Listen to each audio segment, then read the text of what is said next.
Durante muito tempo, os povos indígenas estiveram praticamente ausentes da história oficial dos países americanos. Quando apareciam em livros, eram representados de forma preconceituosa, como se fossem primitivos e atrasados.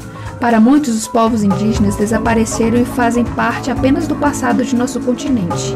Essa ideia, no entanto, foi superada não apenas pelo desenvolvimento de pesquisas sobre os povos indígenas, mas principalmente pela atuação de movimentos indígenas em toda a América, inclusive o Brasil.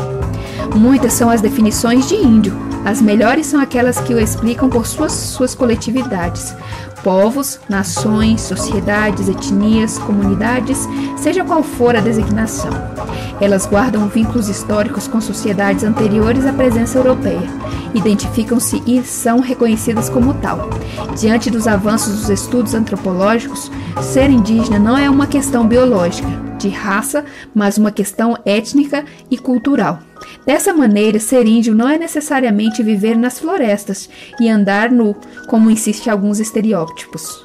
As sociedades indígenas e suas respectivas culturas são antigas, mas nunca estiveram paradas no tempo. Tanto as sociedades quanto as culturas indígenas passam por transformações. Elas também têm a sua história que remonta a séculos anteriores à presença europeia.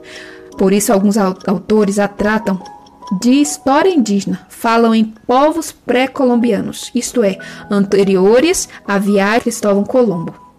Para as sociedades indígenas, por exemplo, não existe índio.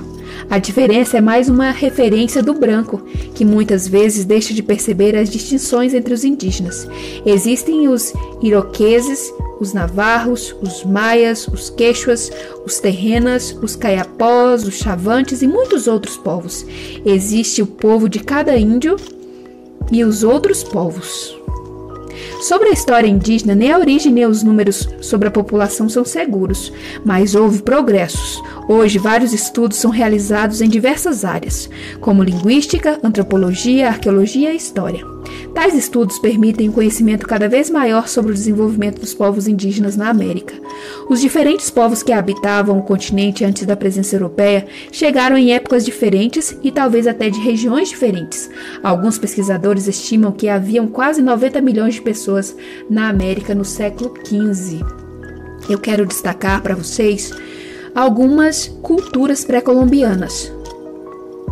No Peru, por volta do ano 1000 a.C., conhecida como a cultura Chavin, os arqueólogos encontraram no Peru ruínas de um templo construído em blocos de pedras, com figuras humanas e animais. Provavelmente a cultura Chavin se originou a partir da unificação política de vários povos e da formação de uma sociedade mais complexa, com a especialização de tarefas e de profissões, como artesãos e sacerdotes. Desenvolveram, entre outras coisas, a agricultura, cultivando produtos como o milho, que era a base da alimentação, e diversas outras plantas. Quase na mesma época, ocorreu um processo parecido na América Central. Era o início da cultura olmeca, que surgiu ao longo do Golfo do México. Até hoje, os arqueólogos fazem pesquisas sobre as realizações olmecas, como ruínas de grandes templos, monumentos em pedras e diversos objetos. Nas Américas existia vida urbana antes dos grandes impérios Azteca e Inca.